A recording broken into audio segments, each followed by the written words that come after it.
vlogs எல்லாரும் எப்படி இருக்கீங்க? நான் ரொம்ப நல்லா இருக்கேன். இன்னைக்கு என்ன பண்ணலாம் அப்படின்னு பார்த்தா சின்ன சமையல்லாம் பண்ணலாம் அப்படின்னு சொல்லிட்டு சாட்டர்டே வீக்கெண்டு எல்லாருமே கொஞ்சம் வீக்கெண்ட் மூட்ல இருப்போம். அதுக்கு தான் இன்னைக்கு வந்து கொத்தமல்லியை வச்சு ஒரு கீரை கொத்தமல்லியும் கீரை தானே, நம்ம வந்து சும்மா ரசத்துக்கு போடுவோம், சாம்பாருக்கு போடுவோம். ஆனால் கொத்தமல்லியை வச்சே ஒரு கீரை பருப்பு போட்டு ஒரு கீரை பண்ணலாம் அப்படின்னு சொல்லிட்டு சரி அந்த ரெசிபி உங்களோட ஷேர் பண்ணிக்கலாம் அப்படின்னு சொல்லிட்டு தான் ஆரம்பிச்சிருக்கேன். பார்க்கலாம் இது எப்படி இருக்குன்னு பாருங்கள். கொத்தமல்லி கீரைக்கு தேவையான பொருள் என்னெல்லாம் சொல்லிடுறேன். கொத்தமல்லி நல்ல ஒரு பெரிய கட்டாக எடுத்திருக்கேன் நான். அது நல்லா அலம்பி க்ளீன் பண்ணி வாஷ் பண்ணி வச்சுருக்கேன்.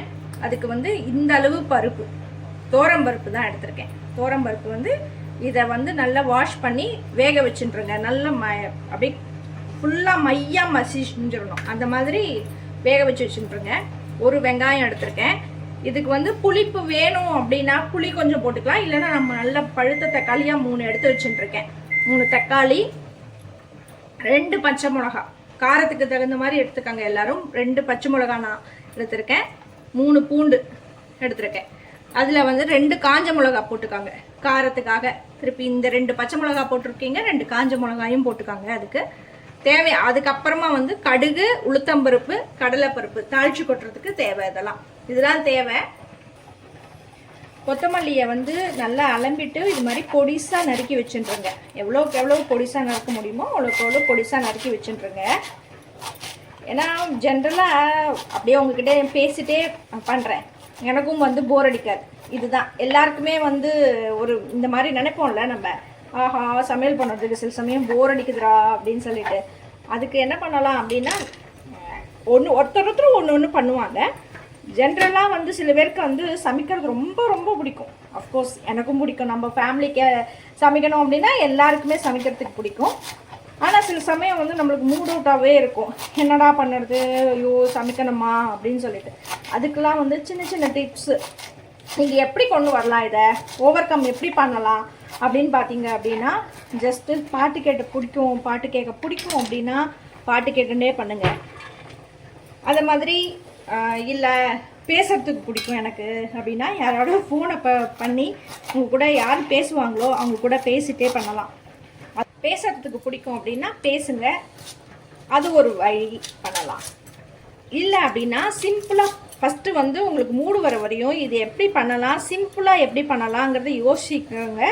அதுக்கப்புறம் பிளான் பண்ணிட்டுருங்க. மெனுவை டிசைட் பண்ணிவிட்டு சிம்பிளாக மெனுவை பண்ணுங்கள். என்றைக்கு உங்கள் மைண்டு வந்து ரொம்ப அப்படியே பண்ண வேண்டான்னு தோன்ற அன்றைக்கி வந்து சிம்பிளாக மெனு பண்ணுங்கள். அது கூட நம்மளுக்கு யூஸாக இருக்கும்.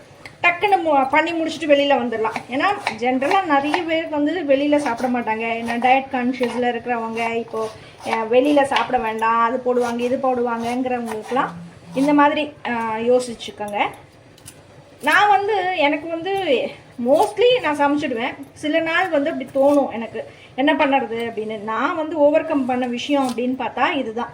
என்ன பண்ணுவேன், காலையில் எழுந்துட்டு எழுதிடுவேன். ஒரு நோட்டு ஒன்று எடுத்துகிட்டு இன்றைக்கி என்ன பண்ணணும், என்ன பண்ணலாம், சமையல் என்ன பண்ணலாம், டிஃபன் என்ன பண்ணலாம், அண்ட் வேலை கூட சின்ன சின்ன வேலையாக இருந்தாலும் சரி எல்லாத்தையும் வந்து எழுதிட்டுருவேன். நான் எழுதிட்டு அந்த ஒரு வேலையை முடிஞ்சோடனே ஒரு டிக்கும் பண்ணிட்டுருவேன்.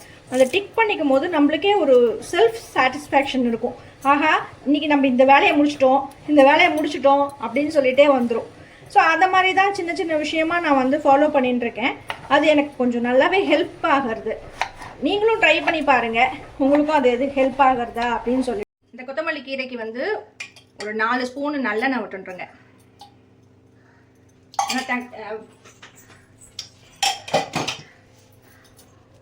வெங்காயம் தக்காளி எல்லாம் போட்டு வதக்கிறதுக்கு 4 ஸ்பூன் நல்லெண்ணெய் விட்டுருங்க.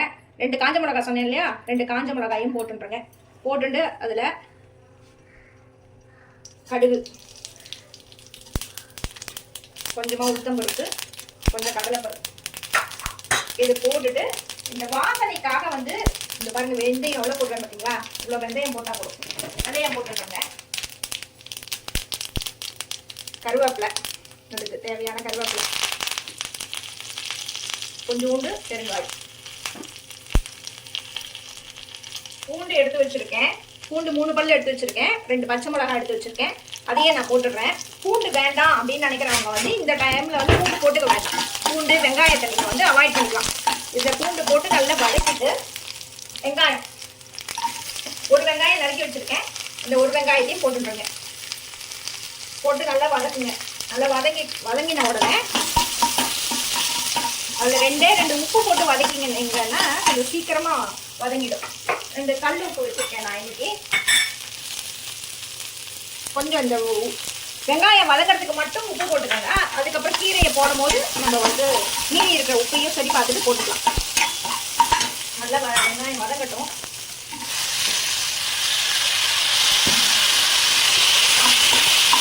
அதை வதங்கி இந்த தக்காளியும் வெங்காயமும் வந்து 2 சேர்ந்து வதங்கணும். அதில் மஸ்தியாக வந்து வதங்கணும்னு சொல்லுவாங்கல்ல, அதை மாதிரி வதக்கிக்கோங்க. அதுக்கு தான் உப்பு போட்டுருக்கோம். இதில் உப்பு போட்டுட்டு வதக்கினீங்கன்னா சீக்கிரம் வதங்கிடும்.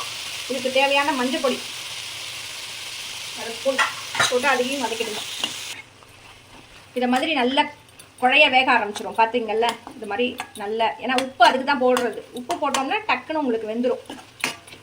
நல்லா குழைய வேக இது மாதிரி இந்த ஸ்டேஜ் வெந்ததுக்கு அப்புறமா வந்து இதுக்கு ஒரு டீஸ்பூன் போடுறேன் நான். 1.5 டீஸ்பூன் வந்து சாம்பார் பொடி. இது ஆற்றுல வச்ச சாம்பார் பொடியை போட்டு நல்லா இதையும் சேர்த்து வதக்கிக்கோங்க எல்லாத்தையும். தெரியறதா உங்களுக்கு எவ்வளோ குழஞ்சி வெந்திருக்கு அப்படின்னு சொல்லிட்டு. இந்த அளவு வெந்ததுக்கு அப்புறமா வந்து நம்ம நறுக்கி வச்சுருக்கோம்ல, க்ளீன் பண்ணி நறுக்கி வச்சுருக்கோம்ல கொத்தமல்லி, அந்த கொத்தமல்லியை அதோட சேர்த்து போட்டுடலாம். இவ்வளோ இருக்குன்னு சொல்லுவோம், ஆனால் கொஞ்சமாக போயிடும். அது அவ்வளோதான். வதக்க அது உங்களுக்கு சுருங்கி போயிடும் கொத்தமல்லி. இந்த கொத்தமல்லி வந்து இது மாதிரி கொஞ்சம் எவ்வளோ போட்டோம் சுருங்கிடுத்து. அதில் வந்து பருப்பு தண்ணி கொஞ்சோண்டு, வெறும் தண்ணி விடுறதுக்கு பதிலாக நம்ம வேக வச்சுருக்கோம்ல, அதுலேருந்து பருப்பு தண்ணியை மட்டும் மேலாக இது பண்ணி வடிச்சிட்டு அதோட போட்டு வேக வச்சுருங்க. இதை இதுவும் வேகட்டும். நல்லா வெந்ததுக்கு அப்புறமா வந்து நீங்கள் மத்து வச்சு நல்லா மசிச்சிடலாம். இதை மசிச்சிட்டோம் அப்படின்னா எல்லாம் சேர்ந்துடும். தக்காளி, வெங்காயம், இந்த பூண்டு, காஞ்ச மிளகா போட்டோம்ல, காஞ்ச மிளகா எல்லாம் சேர்ந்துடும். இது உள்ள இந்த கொத்தமல்லி மட்டும் வேகணும். கொஞ்சம் நேரம் வேகட்டும். இதை இந்த வெந்துடுத்து கொத்தமல்லி. இந்த ஸ்டேஜில் வந்து நம்ம கீரை மசிச்சோம்ல, மரத்தில் பண்ண மத்து, அதை வச்சு நீங்கள் இந்த மிளகா, இந்த கீரை, தக்காளி, வெங்காயத்துக்காக வந்து எல்லாத்தையும் சேர்த்து மசிச்சிருக்கோம். இதை நீங்கள் மண்சட்டியில் கூட பண்ணலாம். மண்சட்டி, கல் சட்டி எல்லாத்தையுமே பண்ணலாம். நான் இன்றைக்கி வந்து இதில் தான் பண்ணுறேன், ஸ்டீலில் தான் பண்ணியிருக்கேன். அதுக்கே மண்சட்டியில் பண்ணிங்கன்னா இது இன்னும் டேஸ்ட்டாக இருக்கும். ஆக்சுவலி ரொம்ப அந்த மண்சட்டியோட இதோட சேர்ந்து வாசனையோடு சேர்ந்து சூப்பராக இருக்கும். இந்த கீரையை பண்ணிங்க அப்படின்னா ரொம்ப சிம்பிளாக பண்ணிடலாம். கொத்தமல்லியில் வந்து நிறைய அயன் சத்து ஜாஸ்தி. ஸோ நீங்கள் கொஞ்சமாக ரசத்துக்கு, சாம்பாருக்கு போடுறது மாதிரி இதை வந்து நீங்கள் கீரையாக எடுத்துனீங்கன்னா அட்லீஸ்ட் ஒரு 15 நாளைக்கு ஒரு தடவை எடுத்துனீங்கன்னா கூட நல்லாயிருக்கும். நம்ம ரெகுலராக வந்து வாரம் கீரை பண்ணுவோம். அதில் இதுலேயும் ஒரு கீரையை வந்து நீங்கள் பண்ணி சாப்பிட்டீங்கன்னா அயன் சத்து ஃபுல்லாக கிடைக்கும் நம்மளுக்கு. பசங்கள்லாம் என்ன பண்ணுவாங்க, ரசத்தில், சாம்பாரில் தான் போட்டோன்னே கொத்தமல்லி எடுத்து வச்சுருவாங்க. அதுக்கு இது மாதிரி கீரை மாதிரி பண்ணி கொடுத்துட்டிங்கன்னா அவங்க உடம்புக்கும் சேரும். அது மாதிரி பண்ணிக்கலாம். நம்ம ஒரு வாரத்தில் ஒரு நாளோ இல்லை 15 நாளைக்கு ஒரு நாளோ அது மாதிரி நம்ம பண்ணலாம். இது வந்து ரொம்ப மசியாது. ஏன்னா காம்போட போட்டிருக்கோம் இல்லையா, ரொம்ப அவசியமும் கிடையாதுன்னு வச்சுக்கோங்களேன். அது அவ்வளோ மசியணுங்கிற அவசியமும் கிடையாது. அதுக்கப்புறமா இந்த ஸ்டேஜில் இப்படி ஆனதுக்கப்புறமா வந்து நம்ம 1/2 கப்பு, நான் வந்து இதில் 1/2 கப்பு எடுத்துட்டுருக்கேன் துவரம்பருப்பு. அதை நல்லா வேக வச்சு இதில் இருந்த தண்ணியெல்லாம் நம்ம இழுத்து இதில் வந்து வேக வைக்கிறதுக்காக வச்சுட்டோம். அது போக இருக்கிற இந்த பருப்பை அதோட போட்டுடலாம். போட்டு எல்லாத்தையும் சேர்த்து வந்து கலந்துடணும். இதை வந்து இன்னும் நீங்கள் ரொம்ப குழசலாக வேணும், உங்களுக்கு ரொம்ப தொக்கு மாதிரி வேணும் அப்படின்னீங்கன்னா இன்னும் பருப்பை வேக வைக்கணும். இது வந்து இது பண்ணினீங்கன்னா சாதத்துக்கு தொட்டுன்னு சாப்பிட்லாம், பிசைஞ்சுட்டும் சாப்பிட்லாம். சப்போஸ் நீங்கள் வந்து வேணும் எனக்கு இதை ஸ்டோர் பண்ணிக்கணும் அப்படின்னா பருப்பை அவாய்ட் பண்ணிவிடுங்க. பருப்பை அவாய்ட் பண்ணிவிட்டு இதை நல்ல எண்ணெயை விட்டு நல்லா வதக்கி அரைச்சி கூட நீங்கள் ஸ்டோர் பண்ணிக்கலாம். இந்த ஸ்டேஜில் வந்து நீங்கள் அரைச்சி ஸ்டோர் பண்ணிங்கன்னா உங்களுக்கு 1 வீக் வந்து கிடையாது. ஃப்ரிட்ஜில் வச்சு சாப்பிட்லாம். நீங்கள் பருப்பு விட்டுட்டதுக்கு அப்புறமா வந்து உப்பு, கடைசியாக உப்பை வந்து போட்டுனீங்க அப்படின்னா அந்த அதில் இருக்கிற சத்தெல்லாம் வந்து வீணாக போகாது. இதுக்கு தேவையான உப்பை வந்து போட்டேன். ஏன்னா வெங்காயம் வதங்கிறதுக்கு தான் கொஞ்சோண்டு நம்ம கல் உப்பு போட்டு பண்ணியிருக்கோம். இதுக்கு தேவையான உப்பை வந்து இப்போ போட்டுருங்க. போட்டு நல்லா வதக்கி எடுத்துட்டுருங்க. இதுக்கு தாளிச்சு கொட்ட வேண்டாம், ஏற்கனவே நம்ம முதல்லையே தாளிச்சு கொட்டியாச்சு. அவ்வளோதான், இந்த கீரை ரெடி. சாப்பிட்றதுக்கு ரொம்ப டேஸ்ட்டாக இருக்கும். புளிப்பு வேணுங்கிறவங்க வந்து புளி போட்டுக்கோங்க கொஞ்சம். நான் இந்த தக்காளி புளிப்பு, ஏன்னா தக்காளி நான் 3 தக்காளி போட்டிருக்கேன். தக்காளி புளிப்பே இதில் இருக்கும், நல்லாயிருக்கும். சாப்பிட்றதுக்கு ரொம்ப டேஸ்ட்டாக இருக்கும். இதுக்கு நீங்கள் வெறும்னா அப்பளம், வெறும் அப்பளமோ இல்லை ஊறுகாயோ வச்சுன்னு கூட சாப்பிட்லாம். இது ரொம்ப நல்லாயிருக்கும். சாப்பிட்டு பார்த்துட்டு எப்படி இருக்குன்னு சொல்லுங்கள். பிடிச்சிருந்தா லைக் பண்ணுங்கள், கமெண்ட் பண்ணுங்கள், ஷேர் பண்ணுங்கள், சப்ஸ்கிரைப் பண்ணுங்கள் மறக்காமல்.